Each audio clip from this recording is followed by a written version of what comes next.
اس کے پاس دولت بہت ساری تھی لیکن بچے چھوٹے چھوٹے تھے. اس نے تھیلے کے اندر سونا ڈالا کہ یہ کسی کے سپرد کر جاؤں کہ میرے بچے بڑے ہوں تو ان کو دے دے. سوچا غریب کو دیا تو وہ سنبھال نہیں سکے گا، بچوں کو دیا تو وہ ضائع کر دیں گے. ایک دوست تھا اس کا امیر ترین، اس کو کہا کہ میاں یہ سونا اور تھیلا ہے، ساتھ وصیت نامہ لکھا، جب میرے بچے بڑے جوان ہو جائیں، بالغ ہو جائیں تو جو تیرا جی چاہے ان بچوں کو دے دینا. یہ اس نے وصیت کی اور وہ سب کچھ اس کے سپرد کیا. بچے جوان ہوئے، اس نے لوگوں کو بلایا، بچوں کو بلایا، سونا تھیلا سب کچھ سامنے رکھا، وصیت نامہ پڑھا. ان کے باپ نے جب مرتے ہوئے مجھے یہ سونا تھیلے میں ڈال کر دیا تو ساتھ یہ وصیت نامہ لکھ کر دیا کہ جب میرے بچے جوان ہوں گے جو تیرا جی چاہے بچوں کو دے دے. تو اس نے سونا اپنے پاس رکھ لیا اور خالی تھیلا بچوں کو دے دیا.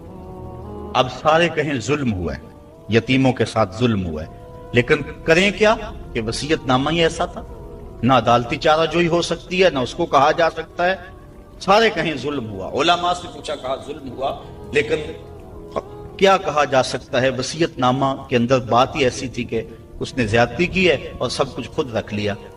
امام اعظم امام ابو حنیفہ سراج الامہ امام الائمہ، آپ کی خدمت میں لوگ حاضر ہوئے کہ یوں یتیموں کے ساتھ یہاں زیادتی ہوئی، لیکن وصیت نامے کی عبارت اس طرح کی تھی، اس لیے کوئی بول بھی نہیں سکتا. آپ کو ارشاد فرمائیں. کہا دوبارہ سب لوگوں کو جمع کر لو، اسے بھی بلا لو، بچوں کو بھی بلا لو. بلا لیا گیا. کہا میاں وصیت نامہ پڑھو. وصیت نامہ پڑھا گیا کہ یہ سونا ہے، تھیلے میں ڈال کے تجھے دے رہا ہوں، جب میرے بچے جوان ہو جائیں گے جو تیرا جی چاہے وہ بچوں کو دے دینا. آپ نے فرمایا پھر پڑھو. اس نے پھر پڑھا. کہا اب تم بتاؤ تمہارا جی سونے کو چاہ رہا ہے یا تھیلے کو چاہ رہا ہے؟ اس نے کہا میں تو سونا رکھنا چاہتا ہوں. کہا وصیت نامہ پڑھو. وصیت میں ہے جب بچے جوان ہوں گے جو تیرا جی چاہے وہ بچوں کو دے دینا.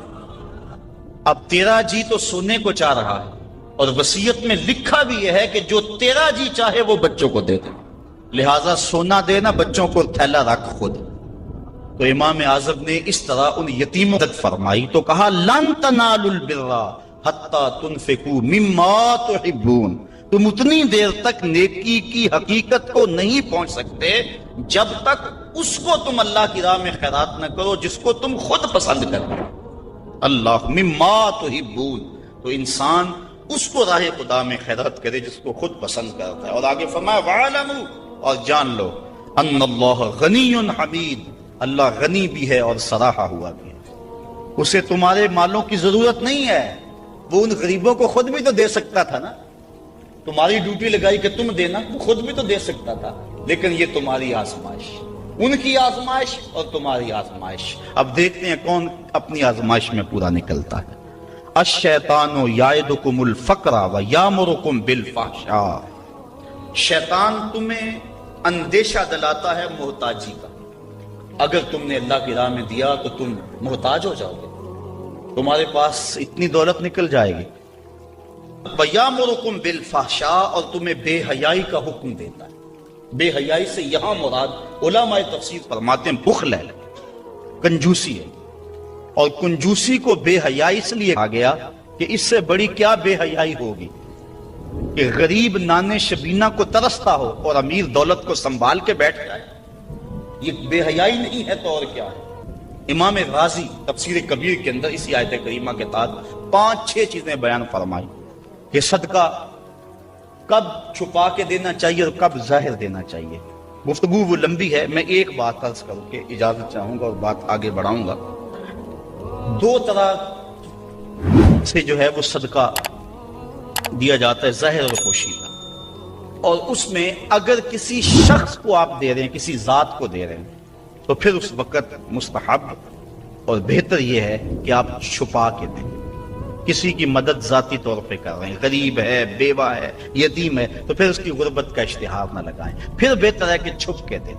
اور آقا کریم نے فرمایا 7 اشخاص قیامت کے دن اللہ کے عرش کا ٹھنڈا سایہ پائیں گے جب کوئی سایہ نہیں ہوگا. ان میں ایک شخص یہ فرمایا وَرَجُلٌ تَصَدَّقَ بِصَدَقَةٍ فَأَخْفَاهَا حَتَّى لَا تَعْلَمَ شِمَالُهُ مَا تُنْفِقُ يَمِينُهُ، وہ آدمی جس نے تنہائی میں صدقہ دیا اور اتنا خفیہ دیا کہ جو دائیں ہاتھ نے کیا وہ بائیں کو خبر نہ ہو، فرمایا کل قیامت کے دن جب کوئی سایہ نہیں ہوگا اللہ اسے اپنے عرش کا ٹھنڈا سایہ نصیب فرمائے، اور جو عرش کے سائے تلے ہوگا قیامت کی تکلیف سے محفوظ ہوگا، جو عرش کے سائے تلے ہوگا وہ قیامت کی پریشانیوں سے محفوظ ہوگا، جو عرش کے سائے تلے ہوگا اس کو جام کوثر ضرور دیا جائے گا، اور جو ایک گھونٹ بھی پی لے گا 50,000 سال کے دن میں اسے کبھی بھی پیاس نہیں لگے گا۔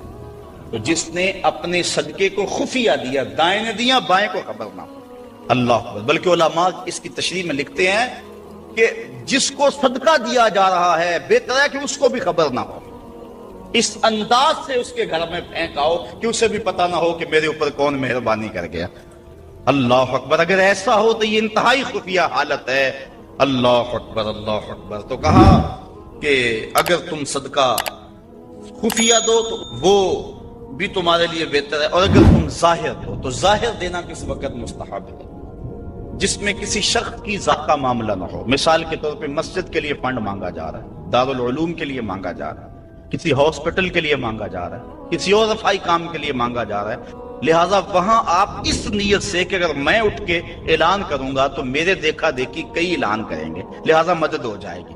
آقا کریم نے ایک مرتبہ جہاد کے لیے فنڈ مانگا تو ایک صحابی نے جلدی سے آغاز کر دیا، اس کو دیکھنے سے باقی بھی اٹھ کھڑے ہوئے۔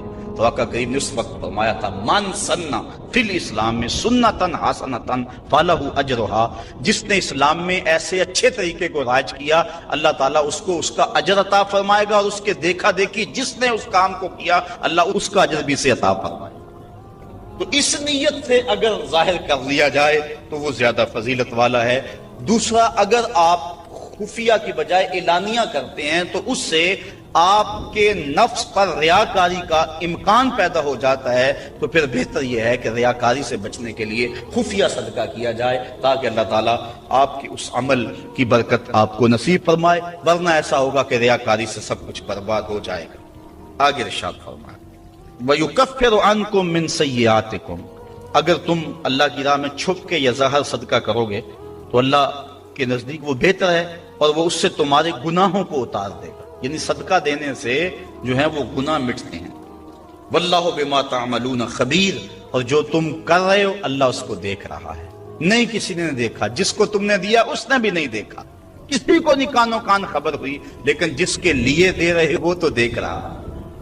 اللہ اکبر۔ یہ اپنی اپنی نیت پر منحصر ہے کہ کس کی نیت کیا ہے۔ لیس علیک ہداہم ولکن اللہ یہدی من یشاء، اے حبیب آپ کے اوپر لازم نہیں ہے کہ ان کافروں کو جو ہے وہ آپ ہدایت دیں، بلکہ اللہ جس کو چاہتا ہے ہدایت دے دے۔ یہ کفار کو صدقہ دینے کے جواز پر آیت نازل ہوئی۔ صحابہ صدقہ اپنا دیتے تھے، اپنوں کو مسلمانوں کو بھی، لیکن ان کے رشتہ دار کافر بھی ہوتے جو پریشان ہوتے، تو دل میں آتا یہ کافر ہیں، تو اللہ تعالیٰ نے اجازت دی کہ ان کو بھی آپ دے سکتے ہیں۔ تو کافر کو صدقہ واجبہ نہیں لگتا، یعنی زکوٰۃ نہیں لگتی، صدقہ فطر نہیں لگتا، اور جو منت کا جو صدقہ ہے وہ نہیں لگتا، واجبہ نہیں لگتا، نافلہ صدقے جو ہیں ویسے تعاون کر دیا جائے تو وہ اس کو لگ جاتا ہے۔ اس کی دلیل قرآن مجید کی یہ آیت ہے، وَمَا تُنْفِقُوا مِنْ خَيْرٍ فَلِأَنفُسِكُمْ، اور تم جو اچھی چیز دو تو تمہارا ہی اس میں بھلا ہے، فائدہ تمہیں ہی ہوگا، تمہارا ہی بینک ہے۔ وَمَا تُنْفِقُونَ إِلَّا ابْتِغَاءَ وَجْهِ اللَّهِ، اور تمہیں خرچ کرنا مناسب نہیں مگر اللہ کی رضا چاہنے کے لیے۔ وَمَا تُنْفِقُوا مِنْ خَيْرٍ يُوَفَّى إِلَيْكُمْ، اور جو مال تم خدا کی راہ میں دو گے اس کا تمہیں پورا پورا اجر ملے گا۔ وَأَنْتُمْ لَا تُظْلَمُونَ، تمہارے سے ظلم نہیں کیا جائے گا، جدیا اس کا پورا پورا اجر ملے گا۔ لِلْفُقَرَاءِ الَّذِينَ أُحْصِرُوا فِي سَبِيلِ اللَّهِ، یہ کہا کہ کافروں کو تم صدقہ دے سکتے ہو، لیکن فرمایا تمہارے صدقے کے زیادہ حقدار وہ ہیں، کون؟ للفقراء الذین، وہ فقیر لوگ، احسروا فی سبیل اللہ، جو اللہ کی راہ کے اندر رکے ہوئے ہیں۔ اس سے مراد احسروا فی سبیل اللہ سے مراد مفسرین نے اصحاب صفہ لیے ہیں۔ یہ 400 کے قریب صحابہ تھے، 300 سے لے کر 400 تک ان کی تعداد مختلف روایات میں آئی ہے۔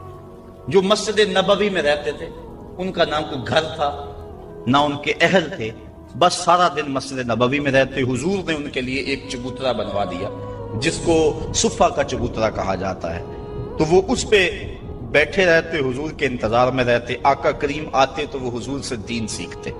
بلا تعین اوقات حضور سے دین سیکھتے، کسی غزوے پر حضور ان کو چاہتے تو ساتھ لے جاتے، کسی سرایہ پہ بھیجتے تو وہ حضور کے حکم کی جو ہے وہ تعمیل کرتے، زیادہ کوشش کرتے کہ وہ لکڑیاں اکٹھی کر کے ان کو بیچ کر اپنے پیٹ کا گزارا کرتے، لیکن مصروفیت چونکہ تعلیم دین میں تھی تو وہ کمائی نہیں کر سکتے تھے۔ اللہ تعالیٰ جل شانہ نے یہاں باقاعدہ یہ بات ارشاد فرما دی، لا یستطیعون ضربا فی الارض، وہ زمین پر چل نہیں سکتے، یعنی باقاعدہ وہ کاروبار نہیں کر سکتے کیونکہ وہ دین کے علم کے لیے رکے ہوئے ہیں۔ کہا تمہارے صدقے کے زیادہ حقدار یہ طلباء ہیں، دین والے لوگ جو سب کچھ چھوڑ کے دین سیکھ رہے ہیں۔ یحسبهم الجاہل اغنیاء من التعفف، سوال نہ کرنے کی وجہ سے اس کو ناواقف آدمی سمجھتے ہیں یہ تو بڑے ٹھیک ٹھاک ہیں، یہ تو غنی ہیں، کیونکہ ہر بندہ اندر نہیں جھانک سکتا۔ وہ کیا کسی نے کہا تھا نا، ہستی پلکوں کے نیچے غم بھی پلتے ہیں، ہستی پلکوں کے نیچے غم بھی پلتے ہیں، مگر کون دیکھتا ہے اتنی گہرائی میں۔ تو وہ بظاہر ان کے چہرے مورے ایسے ہیں کہ لگتا یہ ہے کہ یہ بڑے ٹھیک ٹھاک، ضرورت ہی نہیں ہے، لیکن مالداروں کے اوپر لازم ہے کہ ان کو بھی تلاش کریں جو مانگتے نہیں اور ان کے گھر جا کے ان کی اعانت کر کے آئیں۔ اللہ نے اپنے محبوب سے مخاطب کر کے کہا تعرفہم بسیماہم، محبوب تو ان کی پیشانیوں سے پہچان لیتا، لوگ نہ جانے تجھے تو پتا ہے۔ حضرت ابو ہریرہ رضی اللہ تعالیٰ عنہ باہر آ کے بیٹھ گئے، کہتے مجھے بھوک بڑی لگی ہوئی تھی اور اتنی بھوک کہ گزارا نہیں ہو رہا تھا، بیٹھا نہیں جا رہا تھا۔ میں نے کہا کوئی آدمی گزرتا میرے چہرے کو دیکھ کے پہچان لے گا۔ پھر ایک صحابی آئے، میں نے ان سے ایک مسئلہ پوچھا، وہ مسئلہ بتا کے چلے گئے۔ دوسرے آئے، میں نے قرآن کی آیت کے بارے میں پوچھا، وہ بتا کے چلے گئے۔ پھر دل و قلب و نگاہ کے مرشد اولین آ گئے۔ میں نے حضور سے مسئلہ پوچھا، حضور نے کہا ابو ہریرہ بھوک لگی ہوئی ہے؟ میں نے کہا ہاں حضور بھوک لگی ہے۔ پوچھا مسئلہ؟ آقا کریم میں بھوک لگی ہے، ہاں حضور بھوک لگی ہے۔ مسئلہ ہی یہی تھا۔ کہتے ہیں آجو میرے ساتھ آجو۔ پھر وہ روایت آپ علماء سے سنی کہ حضور اندر چلے گئے، اجازت دی۔ حضرت ابو ہریرہ فرماتے ہیں میں دیکھا دودھ کا ایک پیالہ پڑا، کہا ابو ہریرہ جاؤ جو صفہ پہ بیٹھے ان کو بھی بلا لاؤ۔ میں سوچا وہ تو 70 ہیں اور دودھ کا پیالہ ایک، لیکن حضور کا حکم تھا، میں بلا لایا۔ کہا اب ان کو پلاؤ۔ کہا پریشان تھا لیکن جب پہلے نے پیا ایک بھی کم نہ ہوا۔ میں سمجھ گیا حوض کوثر کی نہروں سے کنیکشن جڑ گیا ہے۔ کہا کہ ان سب کو پلاؤ۔ کہا ایک نے پیا، پھر دوسرے نے پیا، 70 آدمی دودھ پی گئے۔ اللہ اعلیٰ حضرت فرماتے ہیں ہاں جناب ابو ہریرہ کیسا تھا وہ جام شیر جس سے 70 سالوں کا دودھ سے منہ بھر گیا۔ اللہ اکبر۔ کہتے ہیں پھر حضور نے مجھے پلایا، کہا اور پیو اور پیو، حتیٰ کہ میں سراب ہوا۔ حضور اب نہیں پیا چاہتا۔ پھر آقا کریم وہ پیالہ لیا۔ استاذ المکرم فرمایا کرتے تھے یہ تو دیکھتے ہو کہ ایک دودھ کا پیالہ 70 کے لیے کافی ہو گیا، یہ بھی تو دیکھو کونین کا سردار اور 70 کا جوٹا پی رہا۔ اس پہلو پہ بھی ذرا نظر جائے۔ اللہ اکبر۔ تو کہا محبوب تم تو جانتے ہو ان کے چہروں سے، اللہ اکبر، کہ وہ لوگوں سے سوال نہیں کرتے۔ لا یسألون الناس الحافا، وہ لوگوں سے لپٹ کر سوال نہیں کرتے، بڑے خوددار ہوتے ہیں۔ عموماً ایسے لوگوں کی تلاش بڑی ضروری ہے کہ جو لوگوں سے سوال نہیں کرتے، ورنہ ہم نے دیکھا ہے کہ جو لوگ مانگنے والے ہیں، سوال کرنے والے ہیں، وہ تو لاکھوں روپے جمع کر لیتے ہیں، اور جو بیچارے عزت نفس کا لحاظ رکھنے والے ہوتے ہیں ان تک کوئی بھی نہیں پہنچتا۔ آپ دیکھ لیں اپنے معاشرے کے اندر سروے کر کے دیکھ لیں، یہ ہماری ذمہ داری ہے محروم تک بھی پہنچنا اور سائل تک بھی پہنچنا۔ اور یہ بات ذہن میں رکھیں کہ سوال کرنا یہ مومن کی شان نہیں ہے، بلکہ حضرت سیدنا صدیق اکبر جا رہے تھے تو آپ کا کوڑا گر گیا، گھوڑے سے اترے اور نیچے سے اٹھایا اور پھر بیٹھے۔ خادم نے عرض کی حضور آپ فرما دیتے میں اٹھا کے دے دیتا۔ کہا حضور نے سوال کرنے سے منع کیا ہے، اس لیے میں نہیں سوال کرنے کی ہمت رکھتا۔ یہاں تک جو ہے وہ ہمارے جو ہے وہ اسلاف جو بزرگ جو ہیں صحابہ اس کا خیال رکھتے تھے۔ کچھ اعمال ایسے ہیں کہ ان کا سلسلہ ختم ہی نہیں ہوتا، ان میں سے ایک صدقہ جاریہ ہے، اور ایک حدیث میں اس صدقہ جاریہ کی تفصیل موجود ہے، جیسے کسی نے مسجد بنائی، کسی نے نہر کھدوائی، کسی نے کنواں کھدوا دیا، کسی نے قرآن مجید کو لوگوں تک پہنچا دیا، علم کی نشر و توبیع کی، تو یہ وہ اعمال ہیں جو صدقہ جاریہ کی صورت میں ہیں اور یہ ختم نہیں ہوتے. مجھے اور آپ کو صدقہ کی مختلف صورتیں وہ اختیار کرنی چاہیے. کھانا کھلانا بھی صدقہ ہے، لباس پہنانا بھی صدقہ ہے، حتیٰ کہ جو کمائی کر کے تم بیوی کے منہ میں رکھتے ہو وہ بھی صدقہ ہے، اپنے بچوں پر جو خرچ کرتے ہو وہ بھی صدقہ ہے. تم نے کھیتی لگائی اور چڑیاں آ کر کے دانے چگ گئیں، اللہ وہ بھی صدقے کے کھاتے میں لکھتا ہے. اللہ اکبر. تو صدقے کا بہت وسیع مفہوم ہے، کچھ دینے کے لیے نہیں ہے. کلمۃ الطیبہ، اچھی بات کر دینا، یہ بھی صدقہ ہے. راستے میں پڑی ہوئی چیز کو اٹھا دینا، اس کو بھی کہا چھوٹی نیکی نہ سمجھنا.